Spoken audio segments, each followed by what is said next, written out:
So good afternoon all. Good morning all. I again welcome you all for this class of 8085, and we will be trying to cover in this lecture the timing diagram of 8085, which we have earlier studied also. So we'll be continuing with that, and for that what we have studied, it should be remembered, and these are the timing diagrams that we are expecting to know about, uh, the microprocessor, which microprocessor is being using. So 8085 has 7 basic machine cycles. Now what do you understand by a cycle is, we have seen clock pulses that we will be covering in this section itself. So we have done that, uh, clock pulses. So we have generated clock pulses. Those same clock pulses are being used over here. So for that, opcode fetch cycle requires 40 to 60 timing cycles. Memory read cycle requires another 3.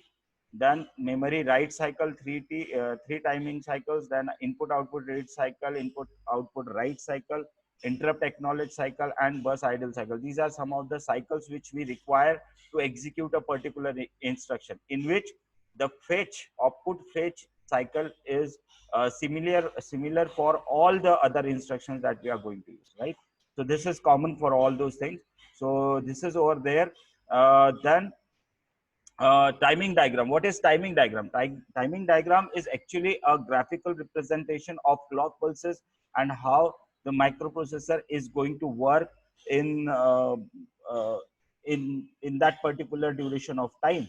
So what it actually executes and what it generates the signals, and according to this, how the instruction is being executed, that is called as the timing diagram, the graphical representation of it, which we are going to learn this. So it represents the execution time taken by each instruction in a graphical format, and the execution time is represented in T state. Now initially when we are started with, we were calling it as a clock pulse, right? Now we are taking it as a T states, right? So these are there. Then the important, that is block diagram. You have understood, hopefully, that this what this block diagram consists. This is the internal architecture of 8085, which is inside the 8085 chips, and according to that we are going to generate some timing diagrams, so that we have to study.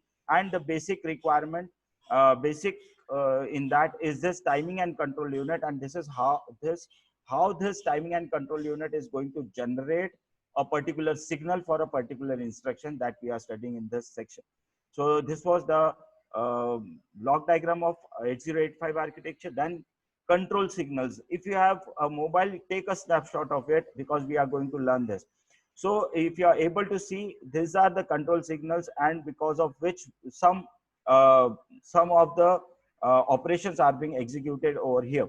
So input output memory bar, that is active low, memory is active low. So we are having one wire or one signal in which we are having two types of data input, whether the data or whether the uh, operation is related to input output devices or memory. So we are having only two sections. Either it should be related to input output, or it should be related to memory, right? So if it is related to memory, then this pin will be low, and when this pin is low, it implies that this particular instruction is related to memory only. Whereas when it is high, it concerns with the input output. यानी मैं फिर से repeat करना चाहूंगा कि ये जो input output memory बार वाला एक वायर है, एक पिन है 8085 की, ये जब माइक्रो प्रोसेसर लो करता है, जिसका मतलब होता है जो भी इंस्ट्रक्शन वो एग्जीक्यूट कर रहा है वो किससे रिलेटेड है? मेमोरी से रिलेटेड है। जब ये हाई पिन हो जाती है तो किससे रिलेटेड होती है? इनपुट आउटपुट डिवाइसेस से, यानी हमारा data transfer input output devices के साथ होगा। और उसकी प्रकार ये कंट्रोल सिग्नल्स S0 और S1 है, ये S0 और S1, या हम लोग इसको S1 और S0 बोल सकते हैं। सो वो एक सिग्नल है जो ये जनरेट करता है, हमारा कौन जनरेट करता है? माइक्रो प्रोसेसर जनरेट करता है, और वो सिग्नल्स उसको बाकी के डिवाइसेस को भेजता है, सो दैट उस लेवल पर उस वक्त हमारे वो डिवाइसेस ऑन हो जाए, राइट। तो ये करने का काम किसका है, हमारा किसका काम है, ये माइक्रो प्रोसेसर का काम है। और ये microprocessor is going to send दो signals to particular devices and for that it generates some signals. So if you are able to see, if all the three, that is input output memory bar, S1 and S0 are 0, which implies that the microprocessor is at halt, right? So it will remain at halt. And yes, when it is 001, then it is memory write. When it is 010, if you have mobile, you just take a snapshot of it, so that you will understand when we'll learn that timing diagram, what are the situations where it is going to conduct or construct that can be shown over there. So 001 is for the memory write, 010 is for memory read, 101 is for input output write, 110 is for input output read. Remember this. And when it is having 011, which implies that it is related to memory, and it is for the instruction or the opcode to be fetched from the memory. And when it is 111, implies that it is the interrupt acknowledged, means the microprocessor has acknowledged the interrupt by any of the peripheral devices, right? So this is over there. So these are the control signals which are being generated by the microprocessor and given to the peripheral or output devices, so that the output devices will come to know what actual function they have to perform, right? So this is over there. Then the control signals. Then what is instruction cycle?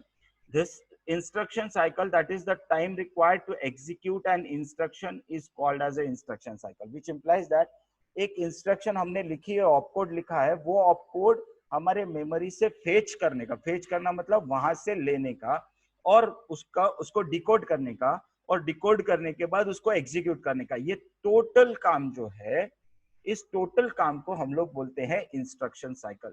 The time required to execute an instruction is called instruction cycle, right.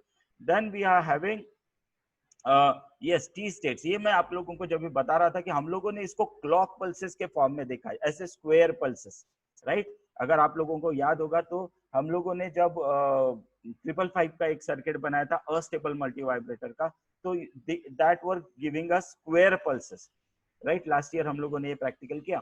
इसी प्रकार crystal oscillator का अगर आप लोगों को याद होगा तो crystal oscillator is also going to give you the square pulses.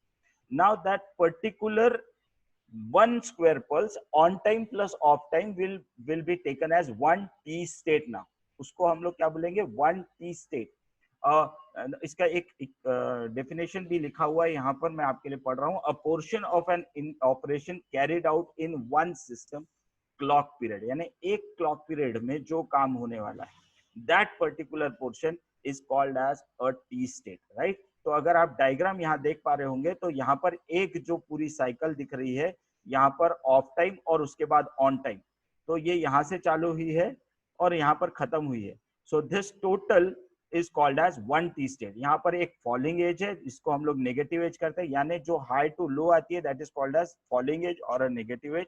जो लो से हाई जाती है that is called as a rising edge और अ पॉजिटिव एज, राइट. तो हमारा माइक्रो प्रोसेसर या अभी तक के हम लोगों ने जितने डिजिटल डिवाइसेस देखे हैं काम करते हुए, वो पूरे डिवाइसेस काय पे काम करते हैं, नेगेटिव गोइंग एज या फॉलिंग एज पर काम करते हुए हम लोगों ने देखे. So this is called as a T state. Now अभी हम लोग वो क्लॉक पल्स या ये नहीं बोलेंगे, हम उनको बोलेंगे एक पर्टिकुलर टी स्टेट. तो एक एक के लिए कितने टी स्टेट्स लगते हैं ये हम लोग इसमें देखने वाले हैं. Now come to this. So machine cycles of 8085 में क्या है.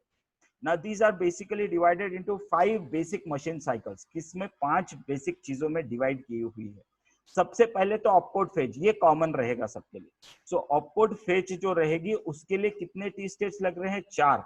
इसके ऊपर हम देखेंगे कि कहां से कैसा क्या जाता है और 4 टी स्टेट्स कैसे लगते हैं, राइट. तो ये 4 टी स्टेट्स हमारे सिर्फ ऑपकोड को फेच करने के लिए लग रहे हैं. मतलब हमारा ऑपकोड जहां पर भी है, जहां जिस मेमोरी लोकेशन पर हम लोगों ने प्रोग्राम लिखा हुआ है, वहां से लेकर तो माइक्रो प्रोसेसर के इंस्ट्रक्शन रजिस्टर तक लाना और उसके बाद उसका एक टाइमिंग और कंट्रोल यूनिट का सिग्नल जनरेट करना, ये पूरा काम जो होता है ये ऑपकोड फेच साइकिल करता है, right. So that is called as opcode fetch. So every time यानी हर वक्त, हर इंस्ट्रक्शन के वक्त हमको ये ऑपकोड फेच करना ही पड़ेगा, राइट। तो ये 4 टी स्टेट्स कॉमन रहेंगे सभी इंस्ट्रक्शन के लिए, राइट। फिर उसके बाद ये 4 टी स्टेट के बाद हमारे पास जो मेमोरी रीड साइकिल है, यानी मेमोरी को रीड करने के लिए अगर कोई इंस्ट्रक्शन है, so that are taken as 3 state. Memory write के लिए फिर से 3 स्टेट, इनपुट आउटपुट रीड के लिए 3 स्टेट, 3 टी स्टेट्स यानी 3 टी साइकिल्स, और हमारा उसके बाद है इनपुट आउटपुट राइट साइकिल, तो उसके लिए हमारे 3 क्लॉक पल्सेस लगने वाले। सो इस प्रकार का डिवीजन बनाया हुआ है आपके मशीन साइकिल्स को डिफाइन करने के लिए। सो मशीन साइकिल या एक फुल साइकिल को जैसे हमने कहा ऑपकोड फेच साइकिल, मतलब ये पूरी टोटल साइकिल हो गई है। इसके लिए कितने क्लॉक पल्सेस लग रहे हैं या कितने टी स्टेट्स लग रहे हैं? 4। तो याद रखिए this 4 clock pulses are considered as one opcode fetch cycle. Clear? So this is over there. उसके बाद the processor takes a definite time to execute the machine cycles, right? The time taken by the processor to execute a machine cycle is expressed in T states. ये बताया है. One T state is equal to one time period of the internal clock signal of the processor, and the T states starts from falling edge, यानी एक falling edge से चालू हुआ, दूसरे rising edge जहां खत्म हो रहा है वहां तक के रहेगा, right? This is over there. Now this is actual the diagram of opcode fetch machine cycle of 8085. मैंने कहा कि opcode fetch cycle के लिए 4 T states लगते हैं। तो आप अभी अगर यहाँ देख रहे होंगे तो ऊपर क्लॉक लिखा हुआ है, T1, T2, T3, T4 लिखे हुए, मतलब ये 4 क्लॉक पल्स हो गए which are generated by, कौन जनरेट कर रहा है?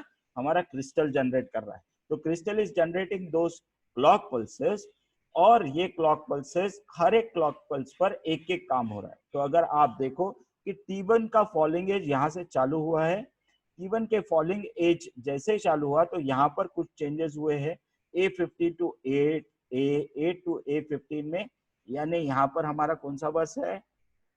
हायर ऑर्डर एड्रेस बस है, that is for the memory. तो हायर ऑर्डर एड्रेस को लेकर जाने के लिए ये हाई हो जाएगा, और उसके बाद ऑटोमेटिकली यहाँ से हायर ऑर्डर जाएगा। इसी प्रकार AD0 टू AD7 अगर आप लोग यहाँ देखो तो ये लोअर ऑर्डर मेमोरी एड्रेस लेकर जाएगा। यहाँ पर क्या होता है? एड्रेस लैच एनेबल जो होता है वो हाई होता है। तो आप थर्ड सिग्नल अगर देख रहे हो यहाँ पर टाइमिंग डायग्राम में, तो this is address latch enable. मतलब क्या हुआ?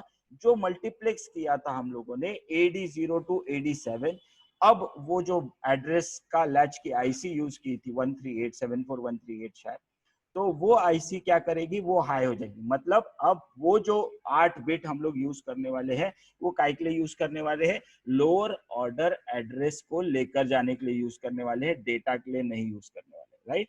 तो एड्रेस लैच एनेबल जो है now it is high, which implies that AD0 to AD7 ये जो एड्रेस डेटा बस है, this is going to work for address only, right? So ये लेकर जाएंगे। फिर उसके बाद आप input output memory oblique S1 S0 बार अगर आप देखो तो यहाँ पर मेमोरी से रिलेटेड इंस्ट्रक्शन है, इसलिए मेमोरी जो है वो लो हो गया है ना। और उसके बाद इनपुट आउटपुट मेमोरी बार यहाँ लिखा हुआ है दैट इज 0, यानी ये मेमोरी से रीड करने वाला इंस्ट्रक्शन है।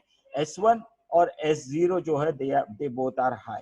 तो अगर हम लोग फिर से बैक पर जाए और वो ये टाइमिंग डायग्राम देखे तो S1 और S0 यहाँ पर देखिए, तो इनपुट आउटपुट मेमोरी बार थर्ड वाला जो है S1 is 1 and S0 is 0. So this is 0 1 0. This is called as to memory read. So ये इंस्ट्रक्शन हम लोग यहाँ पर यूज करने वाले हैं। तो S1 is 1 and S0 is 1. So एक second, S1 is 1 and S0 1, ये जो है this is for opcode fetch. Yes, so दोनों 1 1 है, that is opcode fetch. So this is over there and this is given by this input output S1 and S0 signal. यहाँ पर input output oblique memory बार है 0, S1 1 है, S0 भी 1 है। यहाँ पर जो फिफ्थ सिग्नल आपको दिख रहा है दैट इज रीड सिग्नल। जैसे ही ये पहला T1 आएगा तो रीड सिग्नल जो है वो हाई हो जाएगा यहाँ पर, क्योंकि सिर्फ अब हमारा एड्रेस और डेटा के लिए, एड्रेस के लिए जा रही है, एड्रेस लैच हमारा मेमोरी लोकेशन के लिए जा रही है, तो ये इस ड्यूरेशन में क्या रहेगा, हाई रहेगा रीड के लिए। रीड कब एक्टिव होता है, जब उसको लो मिलता है। तो जैसे ही उसको लो मिला मतलब अब वो मेमोरी से डेटा रीड करने वाला है। तो ये जो एरोज आपको दिख रहे हैं यहाँ पर, ये दोनों साइड के एरोज, ये वाला एक एरो जो जा रहा है और ये सेकंड वाला जो एरो जा रहा है, इतने ड्यूरेशन में T1 और T2 और T3 वाले ड्यूरेशन में ऑपकोड जो हमने लिखा है वो फेच होगा। कहाँ जाएगा वो, हमारे माइक्रो प्रोसेसर में जाएगा, राइट। तो ये एरोज दिखा रहे हैं कि इस ड्यूरेशन में, इस पर्टिकुलर ड्यूरेशन में रीड सिग्नल जो है ये लो हो जाता है, और लो जैसे ही होता उसका मतलब होता है कि हमारा डेटा जो है या ऑपकोड जो है वो हमारे को वहां से रीड करना है सॉरी। तो ये हमारा डेटा रीड करेगा और इसके बाद T4 साइकिल में क्या करेगा, T4 साइकिल में वो इंस्ट्रक्शन रजिस्टर उसको डिकोड करके टाइमिंग और कंट्रोल यूनिट एक सिग्नल जनरेट करेगा, एक पर्टिकुलर सिग्नल जनरेट करेगा। फॉर एग्जांपल हमने जब प्रोग्राम लिखा था तो पहली लाइन हम लोगों ने लिखी थी MVI A03, मतलब MVI A एक्यूमुलेटर में इमीडिएटली डेटा डालना है 03, ये इंस्ट्रक्शन था, नेमोनिक्स था। इसका ऑपकोड था 3E, 3E बोला तो that is the opcode of that 3E, और 03 हम लोगों ने डेटा लिया था, राइट। तो ये 3E जो है, ये 3E को हमारे माइक्रो प्रोसेसर में या इंस्ट्रक्शन रजिस्टर में लाने के लिए ये 4 क्लॉक पल्सेस जिम्मेदार रहेंगे। This is called as opcode fetch machine cycle, right? So that is how opcode is being fetched. इसमें अगर किसी को कोई डाउट है तो वो चैट बॉक्स पे चैट कर सकता है या उस पे आप बता सकते हो, राइट। मैं फिर से एक बार समझाने की कोशिश करता हूँ कि यहाँ पर जो है, यहाँ पर आपको 4 क्लॉक पल्सेस दिखाई हुई है। ऑपकोड फेच करने के लिए हमको 4 पल्सेस की रिक्वायरमेंट होती है, T1, T2, T3 और T4, राइट। इसके बाद हमारा A8 to A15 यानी हायर ऑर्डर एड्रेस बस जो है, इस पे हमारे मेमोरी लोकेशन का सॉरी मेमोरी लोकेशन का एड्रेस जाता है higher order. AD0 to AD7, क्योंकि एड्रेस लैच इनेबल हाई है, एक्टिव है, इसका मतलब जो डेटा एड्रेस बस है AD0 to AD7 ये अब लोअर ऑर्डर एड्रेस लेकर जाएगी। तो टोटल कितना हुआ, लोअर ऑर्डर एड्रेस 8 और हायर ऑर्डर एड्रेस बिट 8, तो ये 8 और 8 16 हो गए। मेमोरी लोकेशन का एड्रेस चले गया है पहले क्लॉक पल्स में, राइट। और जैसा ही ये पहला क्लॉक पल्स खत्म हो जाता है, इसके बाद क्या होता है, input output memory S1 S0 ये जो सिग्नल है, ये सिग्नल कैसा हो जाता है 011। ये 011 होने के बाद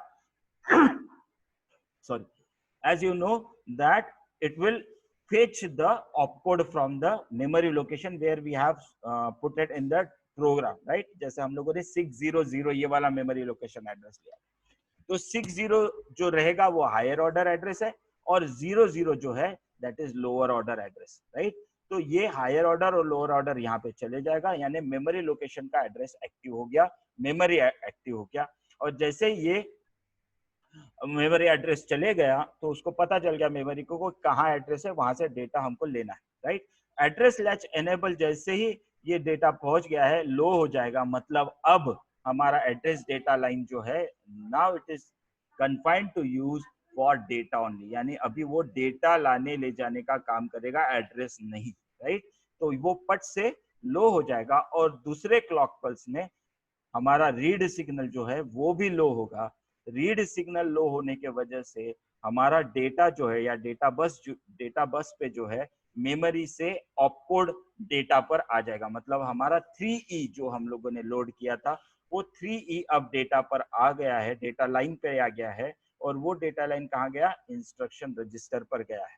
और इंस्ट्रक्शन रजिस्टर के बाद किसको जाने वाला है, इंस्ट्रक्शन डिकोडर को या मशीन कोड साइकिल जनरेटर को, राइट। और वो किसको देने वाला है, वो टाइमिंग और कंट्रोल यूनिट को देने वाला है, राइट। अब सोचने वाली बात है, इंस्ट्रक्शन रजिस्टर के पास क्या जा रहा है, डेटा जा रहा है, 8 बिट का डेटा जा रहा है, जबकि हमने लिखा क्या था 3E which is supposed to be in hexadecimal, right.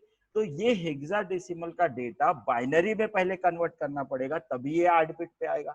उसको कन्वर्ट करने का काम यहाँ पर हो चुका है और इंस्ट्रक्शन रजिस्टर पर 8 बिट पर डेटा गया है, और according to that the timing and control unit is going to generate a signal, a particular signal. जैसे मैंने कहा कि 3E है, तो 3E ये एक्यूमुलेटर से रिलेटेड है, एक्यूमुलेटर में इमीडिएट डेटा स्टोर करने का है, इससे रिलेटेड है, और वो डेटा कहाँ है, नेक्स्ट मेमोरी लोकेशन पर है। ये पूरा का पूरा किसने, टाइमिंग और कंट्रोल यूनिट जनरेट करेगा सिग्नल, और ये जनरेट करने के बाद क्या करने वाले हैं हम लोग, वो 3 हो गया, इसके बाद 03 आने वाला है, ये 03 डेटा हमारे डेटा लाइन पर आएगा, और ये डेटा कहाँ जाके स्टोर होगा, एक्यूमुलेटर में स्टोर होगा। सो दिस ऑल वर्क, ये पूरा कंप्लीट, यानी 3E और 03 ये पूरा एग्जीक्यूट करने का काम, that is called as a full cycle, जिसमें मशीन फेच भी साइकिल है और हमारा एग्जीक्यूशन साइकिल भी है। ये दोनों को मिलाकर हमारी कंप्लीट मशीन साइकिल बनती है, right. So this is about opcode fetch machine cycle. इसमें अगर कोई प्रॉब्लम है तो बताइए। यहाँ थोड़ा बहुत ऑपकोड मशीन साइकिल के बारे में डेटा लिखा हुआ है। Each instruction of the processor has 1 byte opcode, एक ऑपकोड होता है, और बाकी जितना भी होता है दैट इज डेटा। तो एक ही ऑपकोड रहेगा, बाकी सब जितना भी रहेगा that will be data, right. The opcodes are stored in memory, so the processor executes the opcode fetch machine cycle to fetch the opcode from the memory। यही मैंने आपको बताया कि पहला जो रहता है दैट इज ऑपकोड फेच, यानी हम लोगों ने जो प्रोग्राम लिखा है वहां पर ऑपकोड डाले हुए हैं, ये ऑपकोड को माइक्रो प्रोसेसर में लाने का काम जो रहता है वो काम कौन करता है, हमारा ये ऑपकोड फेच मशीन साइकिल करता है, राइट। इसके लिए कितने क्लॉक पल्सेस लगते हैं, 4 क्लॉक पल्सेस लगते हैं। Now the time taken by the processor to execute and the opcode fetch cycle is 4T। In this time, the first 3T cycles are used for fetching the opcode, fetch करने के लिए लगते हैं from the, sorry, fetching the opcode from the memory, and the remaining T states are used for internal operations by the microprocessor। तो internal operations जो कुछ भी होंगे, यानी टाइमिंग और कंट्रोल यूनिट को जो सिग्नल जनरेट करने के लिए लगेंगे, that requires 1 T states। तो हमारा वहां पर ये 4 T states में पूरा काम हो जाता है, T1, T2, T3 और T4, ये 4 T states है जिस पर हमारा काम हो रहा है। So this is the first one, that is opcode fetch, यानी सबसे पहले हमारा जो ऑपकोड है that is to be taken from the memory location. Memory location बोला तो कहां पर है, memory location is where we have stored the program, right. तो प्रोग्राम से हमारा ऑपकोड जो है वो फेच करने का जो काम करेगा ये 4 टी स्टेट्स करेंगे, और हर बार हर इंस्ट्रक्शन के लिए ये 4 टी स्टेट्स लगेंगे ही, याद रखिए, राइट। और ये उसका डेटा है। अब मेमोरी रीड करने के लिए भी हम लोगों ने ये ऑपकोड्स, मेमोरी रीड मशीन साइकिल के लिए, अब इसके बाद अगर हमको मेमोरी रीड करना है तो ऑलमोस्ट सेम है, पर उसके लिए हमारे को सिर्फ 3 टी स्टेट्स लगेंगे। ये ऑपकोड फेच नहीं कर रहा है, राइट। जैसा अभी मैंने आप लोगों को बताया कि we have the first instruction as 3E03, right, MVIA03, यानी एक्यूमुलेटर में 03 ये डेटा इमीडिएटली हमारे को लोड करना है, right.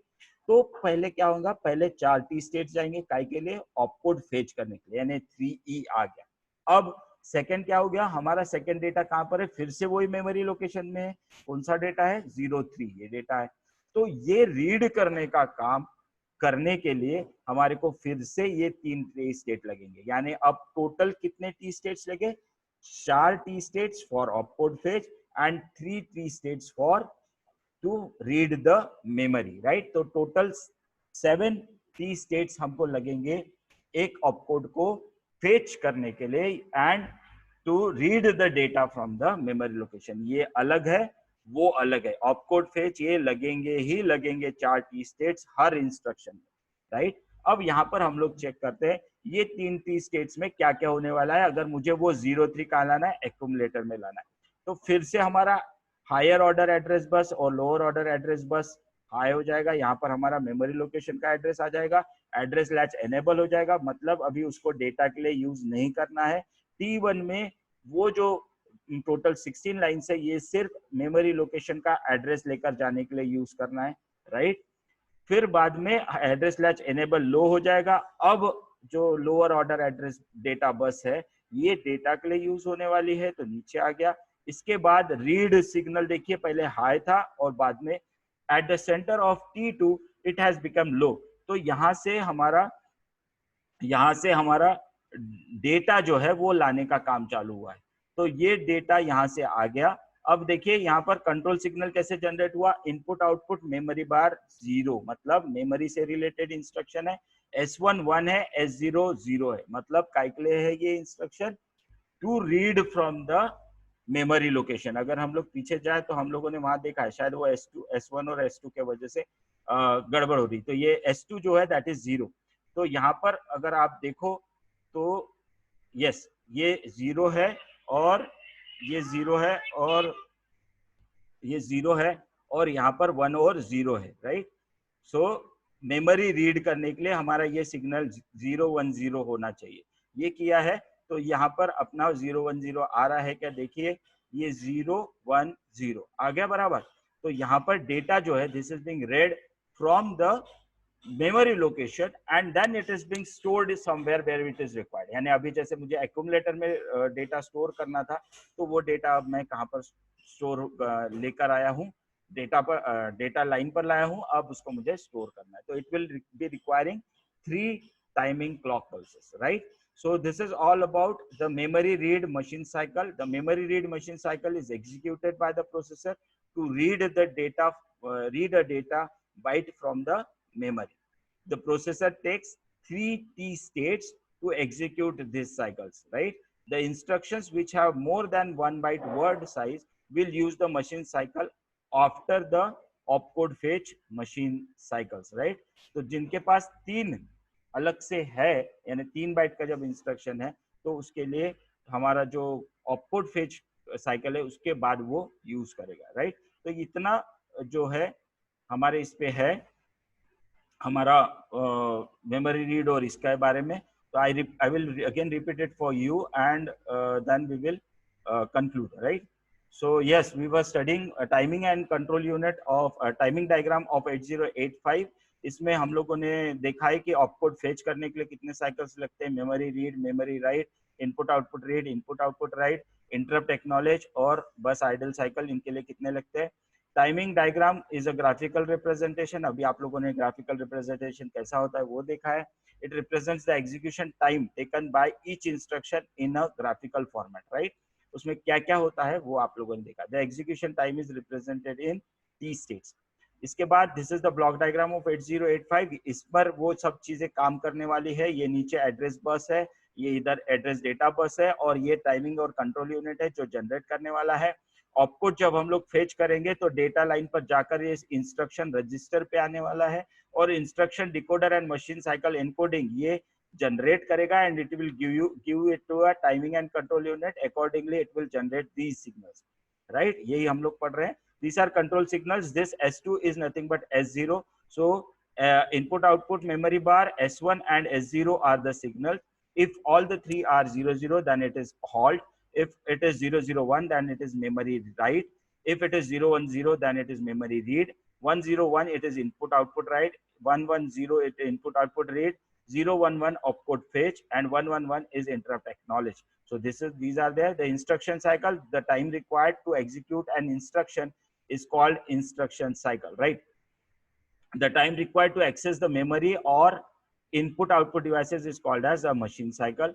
The machine cycle and instruction cycle takes multiple clock periods, are called clock pulses, right? यहाँ पर आपको दिख रहा होगा कि ये राइजिंग एज है, ये फॉलिंग एज है। फॉलिंग एज से एक टी स्टेट स्टार्ट होता है और राइजिंग एज जहाँ खत्म होता है वहां पर ये टी स्टेट खत्म होता है, राइट। और हमारी frequency time period T equal to 1/f, यहाँ से हमारा इंटरनल क्लॉक फ्रीक्वेंसी मिलती है which is suppose to be 3.3 megahertz.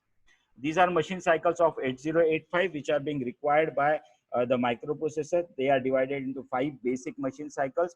The opcode fetch cycle, that is 4T. Memory read cycle, अभी हमने देखा 3T.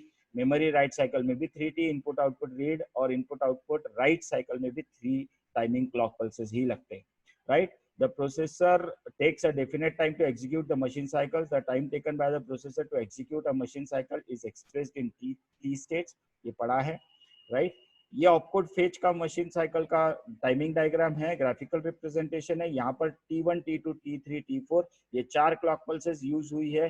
पहले क्लॉक पल्स में हायर ऑर्डर एड्रेस बस और lower order address bus use करेंगे by using this address latch enable signal, और हमारा memory location का एड्रेस जो है वो इस पर आ जाएगा. इसके बाद ये एक सिग्नल जनरेट करेगा जिसको हम लोग बोलते हैं input output memory bar 0 S1 S0 is 11, मतलब ऑपकोड फेच. ये कंट्रोल सिग्नल है, यहाँ से ऑपकोड फेच होगा.